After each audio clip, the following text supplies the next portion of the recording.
plants sort of as they're growing in the wild. Unfortunately, we're not able to do that this year, but hopefully at some point you'll be able to wander around Auburn Bio Nature Center and see the plants for yourself. During this trip, we normally walk through 3 basic habitats, and they can be broadly listed as sort of a wetlands area, and these wetland areas are wet all the time, generally with standing water, all or most of the year. Our second kind of habitat, and probably the largest habitat, can be described as sort of a moist savanna, moist prairie area, and these areas can be characterized by poorly drained soils, but much of the year the ground is very, very wet, saturated with water, and other times of the year it completely dries out. And this is the area you'll see a lot. You'll see a wooded area and some prairie areas that fit this description. And the third area that we would walk through can be described as sort of upland prairie area. And this area is characterized by having much better drained soils. Let's go ahead and we'll start this tour and we'll wander through the wetlands area first. The bald cypress, Taxodium distinctum, are pretty feathery looking trees that can grow up to 75 feet. They lose all their leaves early in the fall, hence the name bald. Those fallen leaves make excellent flower bed mulch. Many balds live near or in the water and grow multiple knees or small root-like projections near its trunk. Possibly the knees allow increased respiration or increased stability in the muddy environment they so often choose, or both. Mature bark has a redness in its grooves. It is the larval host of the cypress sphinx moth. White fringe tree. White fringe trees can be a small tree or a large shrub with multiple trunks. Modest pruning improves its presentation in a landscape. Fringe trees bloom with delicate lace-like clusters of white flowers.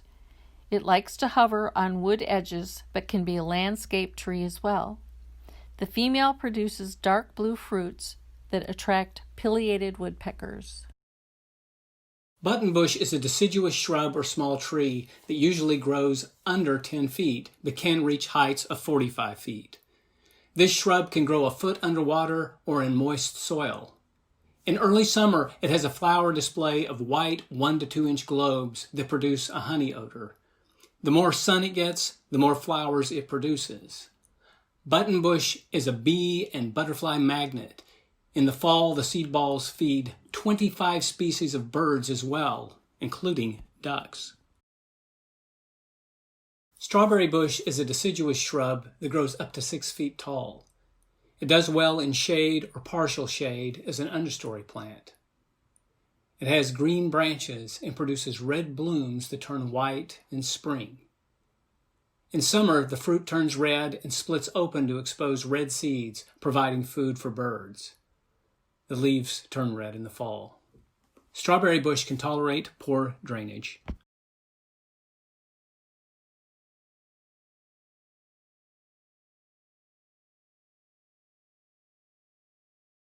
The spider lily is a 1 to 2 foot tall, part sun shade, deciduous or dormant in the fall to winter. Has fragrant white blooms up to 7 inches across. The blooms look like a cup with straps. The leaves are strap-like, narrower than crinum lily leaves, and it likes to grow in poorly drained area, prefers wet. The bloom will set 3 large acorn-sized seeds which fall to the ground and begin their growth. These large seeds can be harvested when mature, laid on top of the ground, and they'll soon send out a white root, and it grows a new plant. Virginia sweetspire is a creeping shrub that grows 3 to 8 feet tall and produces 4-inch white drooping spires in the spring. Because of its thicket-forming manner, this shrub is excellent for colonizing slopes and protecting against erosion. While it can be lightly pruned, it is not appropriate as a boxy hedge. Virginia sweetspire has fall color, and the leaves may stay on through most of the winter.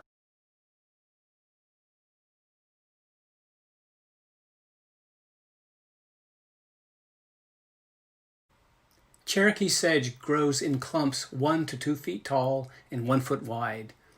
It does well in sun, partial shade, or shade. In addition to providing food for birds, Cherokee sedge produces tall hanging flower and seed stalks that are attractive in late spring. Because this sedge is evergreen, it can be used as a ground cover or border plant, and clumps spread slowly through short underground rhizomes.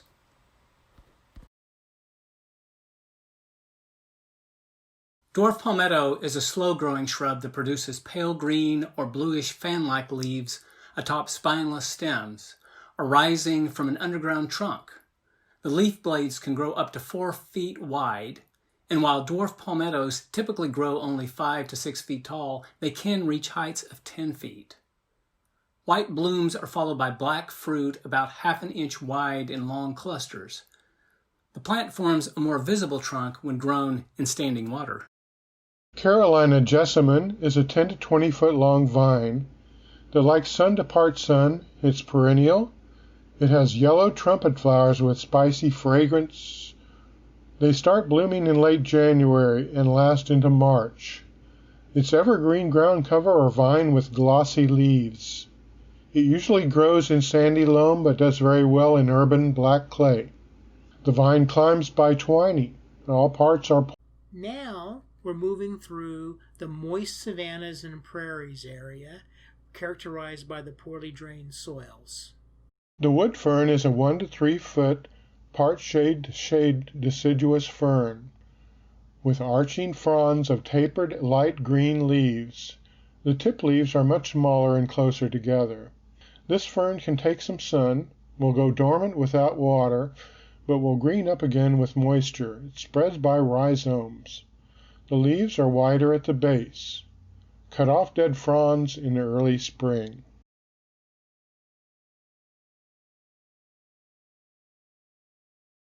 The Turk's cap is a 3 to 5 foot, sun to part shade semi-evergreen. Has bright red blooms from spring to fall. Blooms better in the sun, also a red button-like fruit. Very adaptive to a wide variety of habitats and spreads easily. If it has any winter kill, cut the dead wood back in spring or cut to maintain a smaller size and shape. Hummingbirds and butterflies are attracted like a magnet. Larval host for white skipper and scrub hairstreak. Red fruit in fall enjoyed by wildlife. American beautyberry is a deciduous understory shrub with pink lavender spring flowers and brilliant magenta fall berry clusters that encircle the branches.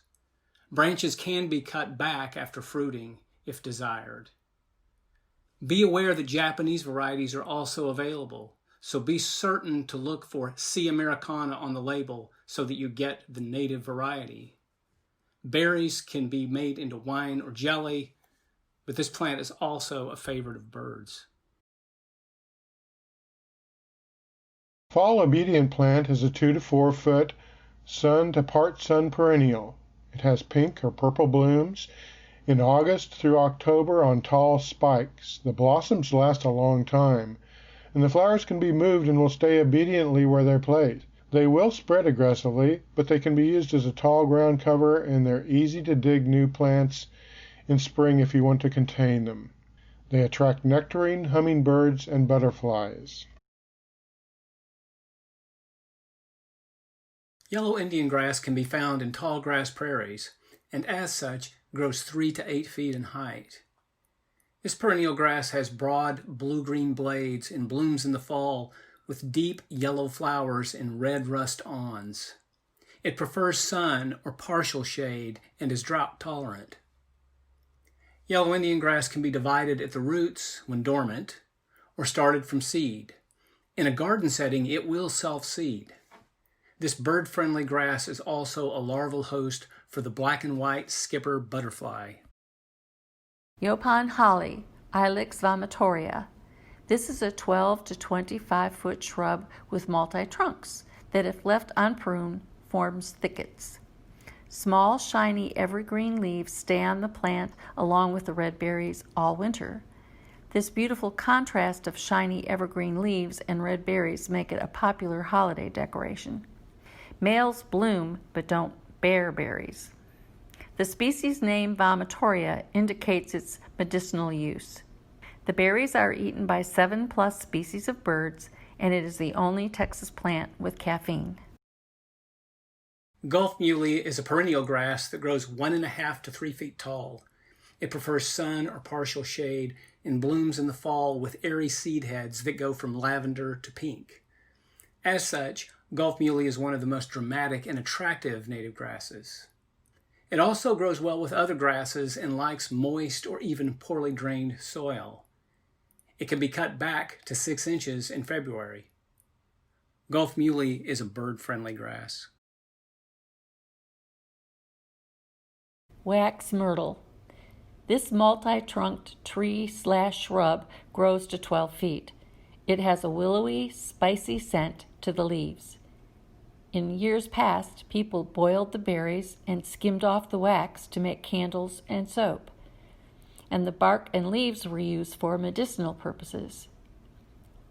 40+ species of birds eat the fruit, and it is the larval host of the hair-streak butterfly. Possum-haw holly. Possum-haw holly is a short, multi-trunk tree with orange-red berries that remain on the branches after the leaves have fallen away. The females produce the berries and needs a male in the area to pollinate. It is said the berries are left alone in early winter by the birds till a point in later winter when the birds know they are now delicious. Berries are loved by cedar waxwings, possums, to name just a few. Tropical sage. Tropical sage can tolerate sun, part sun, or shade. The red tubular flowers occur from early spring through frost. Pinching off the flower spikes after the seeds have formed will promote reblooming. These flowers attract hummingbirds and butterflies. Parsley hawthorn. This slow-growing small tree lives a long life. Its lovely, dainty, white, 5-petaled flowers bloom with red stamens in early spring. The leaves look like parsley and share the twigs and branches with 1 to 2 inch spikes or thorns. The thorns protect the tree, but are good protection also for birds' nests. Red berries feed birds through the winter, and it is also a butterfly host plant. Gay feather is found in dry prairies. It is a summer to fall blooming perennial. The thick spikes of purple flowers bloom from the top down. Gay feather makes a nice backdrop for shorter perennial flowers, and it also makes an excellent border. Gay feather is popular in cut flower arrangements. It attracts many insects and butterflies. Arrowwood viburnum. This shrub grows to 10 feet and can be pruned to form less trunks from a clumped base. White flowers present in the spring, and blue-black fruit presents in the summer. Indians were known to make arrows from its straight stems. Birds and small mammals enjoy the fruit, and it is the larval host for the spring azure butterfly. Gaura, or butterfly gaura. The flowers of the gaura bring the illusion of butterflies to a garden. Because of their height, this plant works well in the background. They bloom early summer to mid-fall. These flowers are first white and turn pink with age. They start blooming from the bottom of the stem. The white oak family. White oaks are admired for their size and stately form. The white oaks were also a primary food source to native Indians. With low levels of tannin, the acorns could be ground up for flour for bread or thickeners for soups and stews. The lobed leaves are round, not pointed, and the wood is valuable for construction and furniture building. They are also an effective shade tree. River birch, Betula nigra. River birch likes to live near water banks and is good for erosion control because it has opulent spreading roots.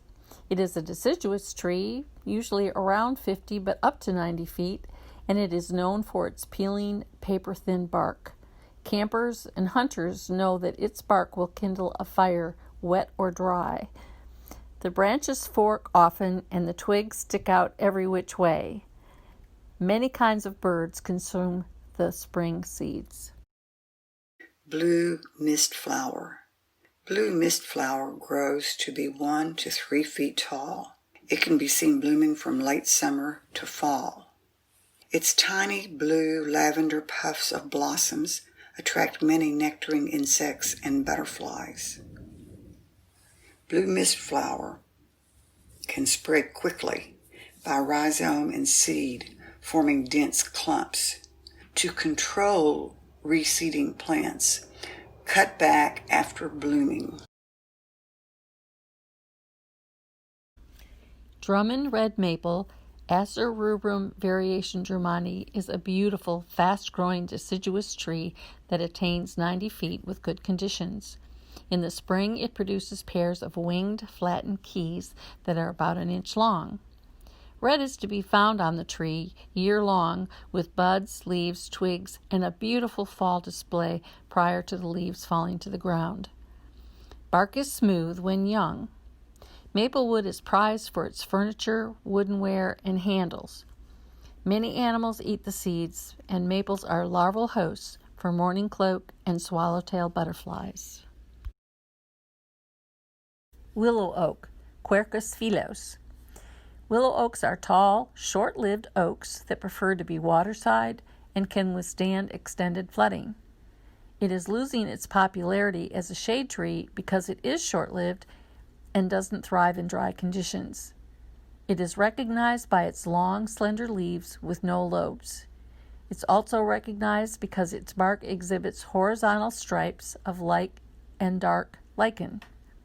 The acorns are a good food source for turkey, quail, jays, and foxes, squirrels, and other. Cedar elm, Ulmus crassifolia, is a fast-growing deciduous tree that reaches 75 feet. One distinguishing characteristic from the other elms is the sandpapery feel of its small leaves. Another is that it flowers and sets seeds in the fall. It shares the ability to grow corky wings on its branches, but to a lesser extent than the winged elm. It is often used as a good shade tree, but its wood is considered inferior to other elms. It's a larval host to the mourning cloak and question mark butterflies.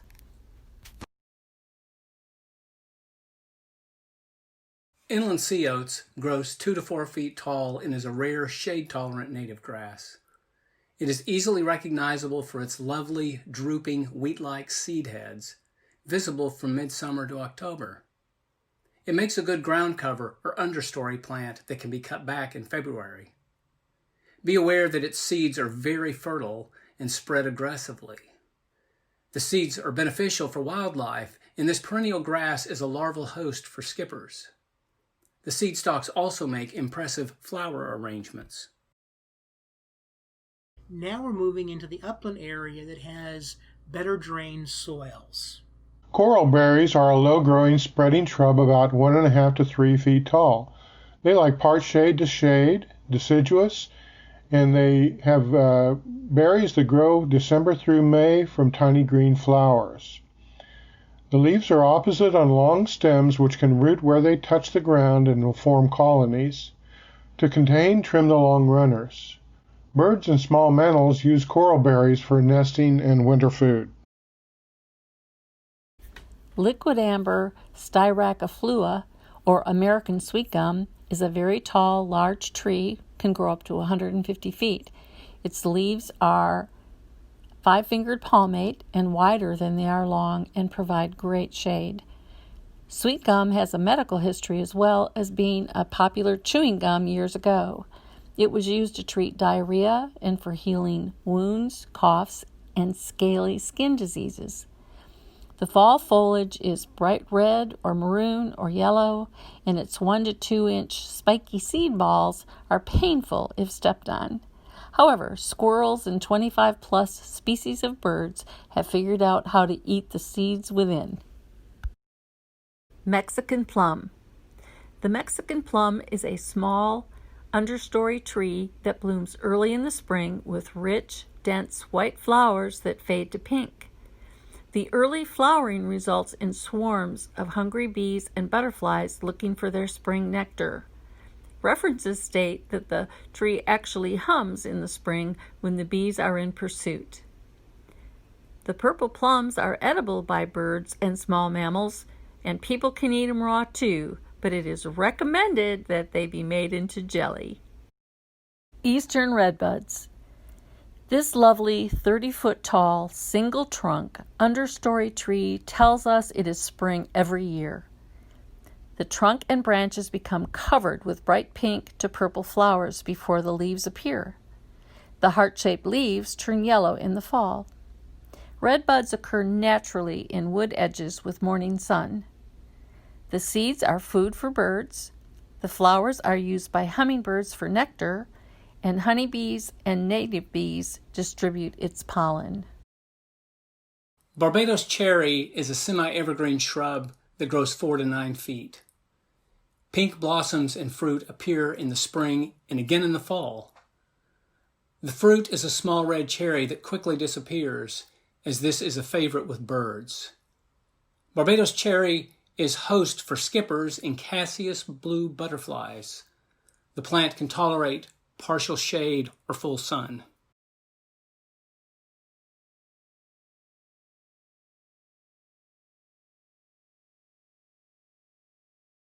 Black-eyed Susan. Black-eyed Susan is an annual that grows to be 1 to 2 feet tall. It contributes bright yellow flowers to the prairie or gardens. The seeds can be sown in the fall or spring. The spent seed heads can be left for the birds or left to drop to the ground and reseed.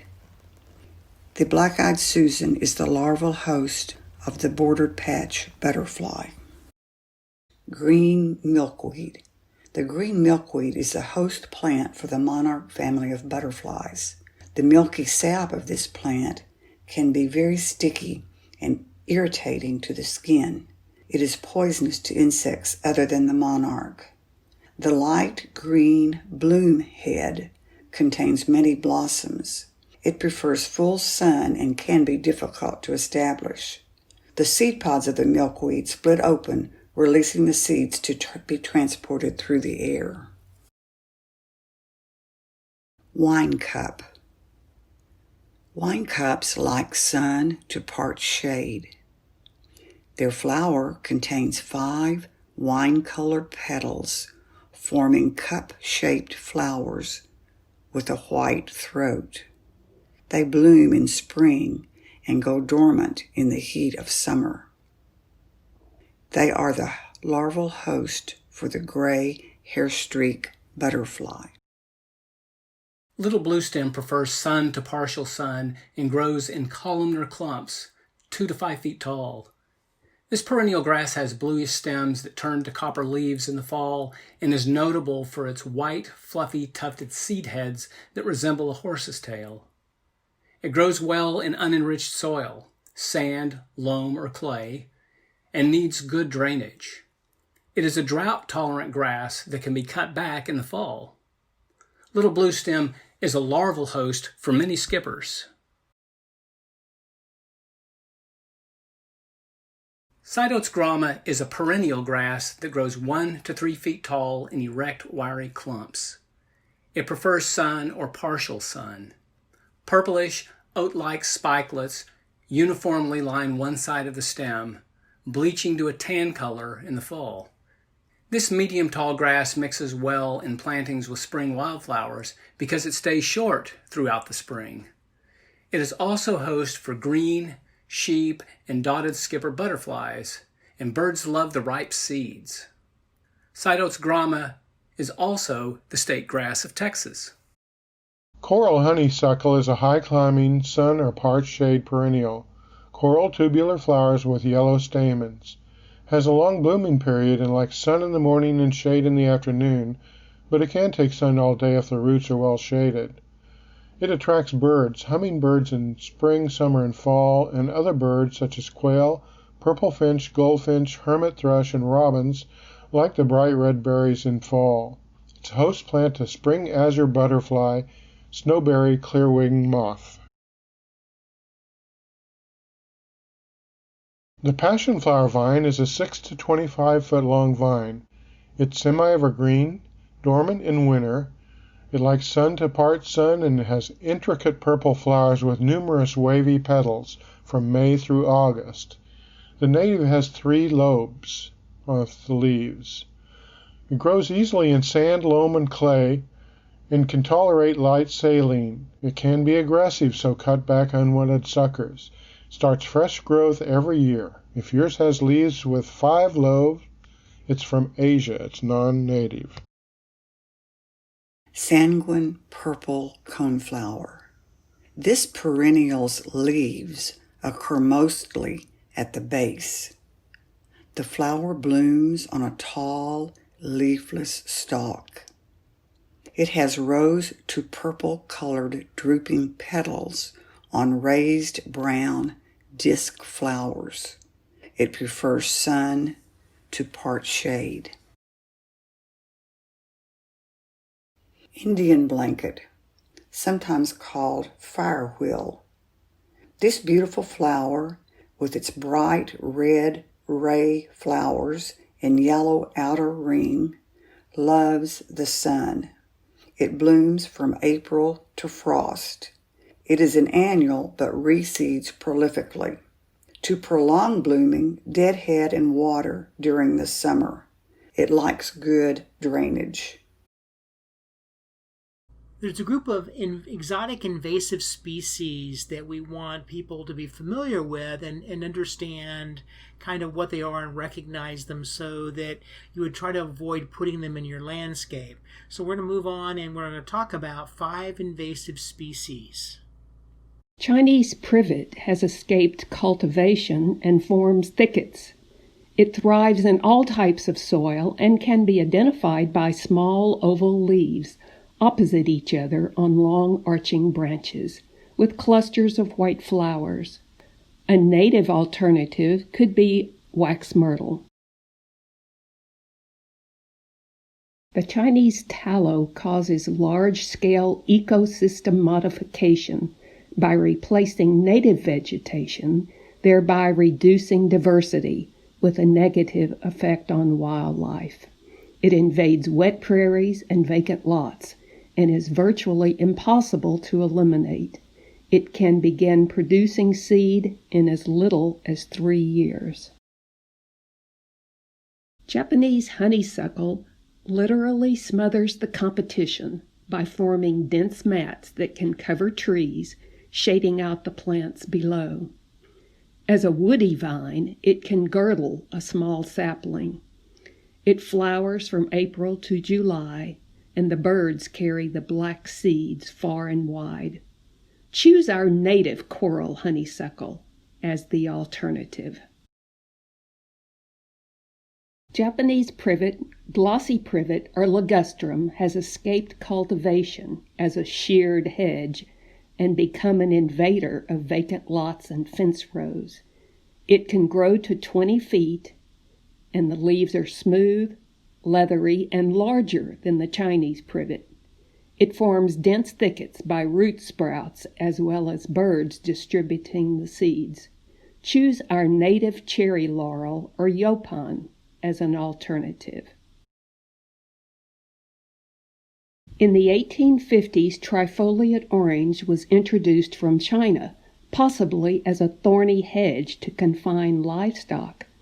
They grow in the understory very rapidly and are able to shade out native plants. Mammals spread the seeds. They are used as a rootstock for the citrus industry, so if your citrus tree has suckers growing from below the graft with a 3-leaflet leaf, you probably have trifoliate orange.